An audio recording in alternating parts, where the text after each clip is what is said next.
Phone क्यों बंद था? अच्छा क्या क्या हुआ? मुझे सारी डिटेल्स चाहिए। सब तेरी गलती है। मैंने क्या किया? मैंने क्या किया? तुझे फेक बॉयफ्रेंड बनाने के लिए कोई और नहीं मिला, सिर्फ करोड़पति मिला। अरे तुझे तो खुश होना चाहिए, एटलीस्ट तेरा फेक बॉयफ्रेंड तो है। किसी सड़क छाप को थोड़ी बना दी। और तुझे पता है मेरी लंबी चेकलिस्ट थी। इनफैक्ट तुम्हारी कुंडली मिलाने के अलावा ना मैंने सब कुछ किया।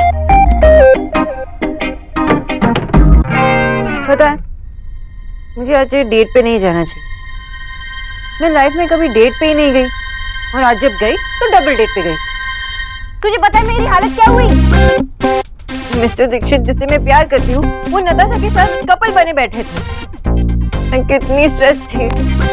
वहां के सिलेंडर में से इतना धुआं नहीं निकल रहा था जितने मेरे दिल से। और मैं स्ट्रेस थी कि कहीं वो फेक बॉयफ्रेंड का राज ना खुल जाए। पहले स्ट्रेस थी, फिर जेलसी, फिर स्ट्रेस थी, फिर जेलसी। मैं पागल हो गई थी यानी ना, पागल हो गई थी। और ऊपर से मिस्टर दीक्षित और नताशा के इतने सवाल, मेरे पास कोई जवाब ही नहीं था। और वो इतने सरप्राइज और शॉक थे कि ये फेक बॉयफ्रेंड जो नील है वो लंदन का पढ़ा लिखा है, रिच है, सेलिब्रिटी है, पर मैं उन्हें बता नहीं सकती थी कि उनसे ज्यादा शॉक तो मैं हूँ। तू बस ये बता कि मिस्टर अबोध्रो का क्या रिएक्शन था नील को देखकर? Was he jealous?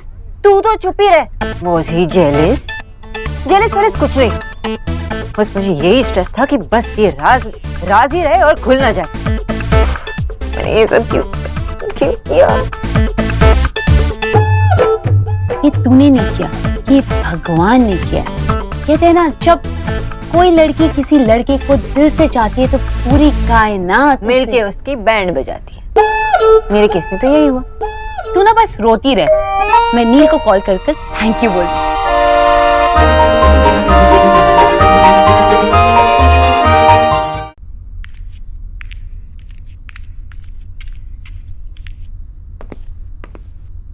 माँ। हाँ बेटा। माँ क्या कर रही है तू?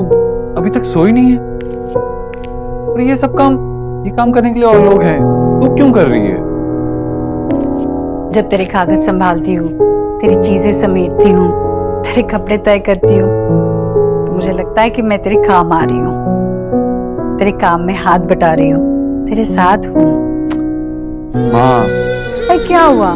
देख, अब मैं तेरे साथ दफ्तर आकर तो काम करने से रही और ना ही तेरे साथ मीटिंग में जाकर काम कर सकती हूँ। तो मुझे जो आता है वो तो करने दे। तू भी ना माँ, बैठ। क्या मैं भी ना?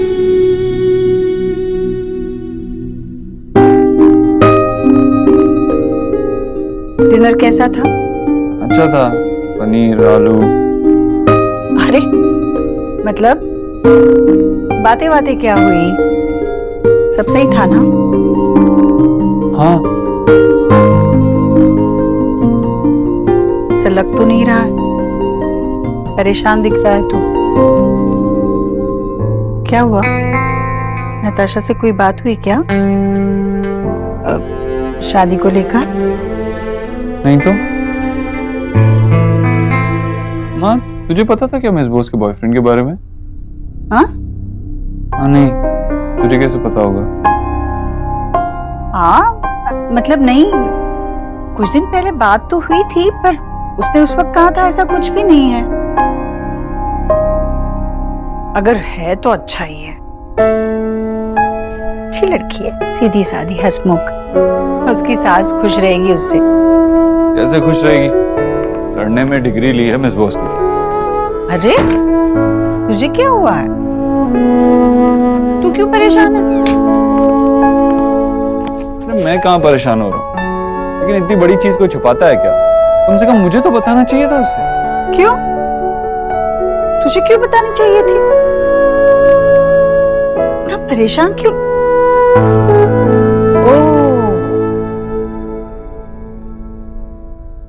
तुझे लग रहा है कि अगर न्यूट्रिशन की जिंदगी में कोई दूसरा आता है तो वो तेरी माँ का ख्याल नहीं रखेगी। नहीं, न्यूट्रिशन ऐसा कभी नहीं करेगी। अपने काम के प्रति वो लापरवाही नहीं करेगी, कर ही नहीं सकती। सास का दिमाग खाती रहेगी वो। ये मत डालो, वो मत डालो, ये मत खाओ, वो मत खाओ। अरे तुझे क्या पड़ी है उसकी सास की? ले, परेशान तो तू हो रहा है। अरे मैं कहाँ परेशान हो रहा हूँ? मैं कब परेशान हुआ? मैं क्यों होऊंगा परेशान? चेंज करके आता हूँ।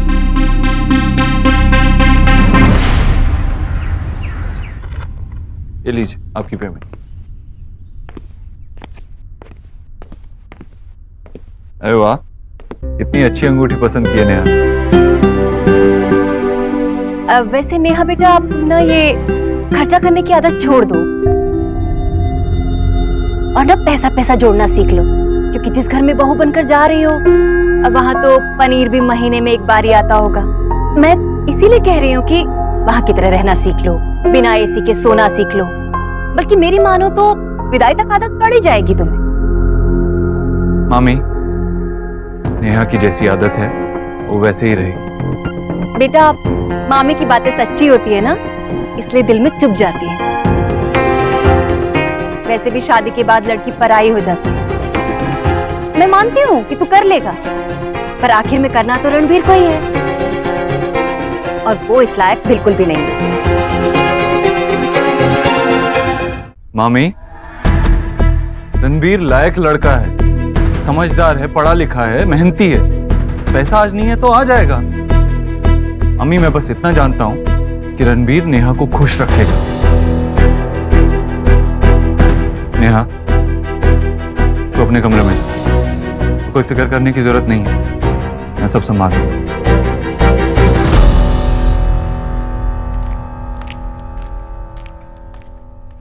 जी, बच्चे तो बच्चे हैं, नहीं समझते, पर आप तो सयानी है ना। आप तो अच्छी तरह से जानती कि जो भी कह रही हूँ मैं नेहा की भलाई के लिए कह रही हूँ। वैसे कहना तो आप भी यही चाहती होंगी उसे, पर नेहा बुरा मान जाएगी इसलिए नहीं कह रही हूँ। भाभी, ये सही है कि मैं नहीं चाहती कि नेहा मुझसे और नाराज रहे, पर अगर कुछ गलत हो रहा है तो मैं उसे टोकूंगी। हाय, तो टोका क्यों नहीं आपने? क्योंकि मुझे लगा ही नहीं कि कुछ गलत हो रहा है। ये क्या कह रही हैं आप? हाँ भाभी, भाभी माँ की हैसियत से मैं भी तो यही चाहूंगी ना कि मेरी बेटी एक ऐसे घर में जाए जहाँ उसे सब कुछ मिले। मैं शायद से नेहा के लिए रणवीर का घर नहीं चुनती, पर अगर उसने खुद ने चुना है तो मैं मना नहीं करूंगी। पैसा सब कुछ नहीं होता भाभी। हाँ, मैं मानती हूँ कि खैर पैसे की दिक्कत जरूर होगी, पर घर में अगर प्यार हो तो सब कुछ निप जाता है। जी, जहाँ पैसा नहीं है वहाँ सुख बिल्कुल भी नहीं है। पैसों से तो सिर्फ सुविधाएं खरीदी जा सकती है भाभी। सच्चा सुख तो यहाँ होता है, मन में। देव के पिता और मेरा साथ भाग्य ने तो कुछ ही सालों का लिखा था, बस 10 साल। पर वो 10 साल मेरी जिंदगी के सबसे खूबसूरत 10 साल थे। वैसे देखा जाए तो क्या था हमारे पास? ज्यादा कुछ नहीं, पर मेरी उस गृहस्थी में सुख था, सम्मान था। लड़की को और क्या चाहिए? जरूरी नहीं है भाभी कि शादी के बाद लड़की एक अपना नया संसार बसाए।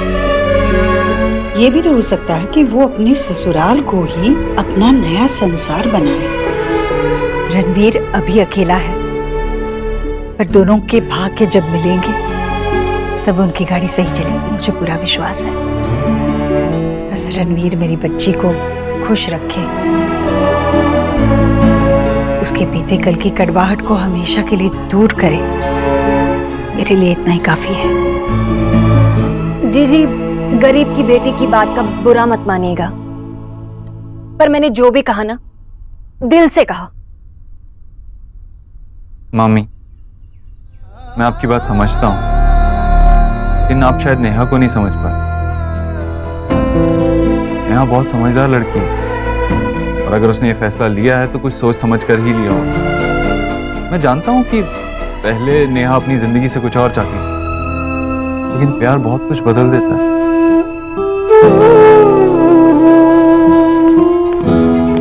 हाय, अब ये भी प्यार मोहब्बत समझने लगा है?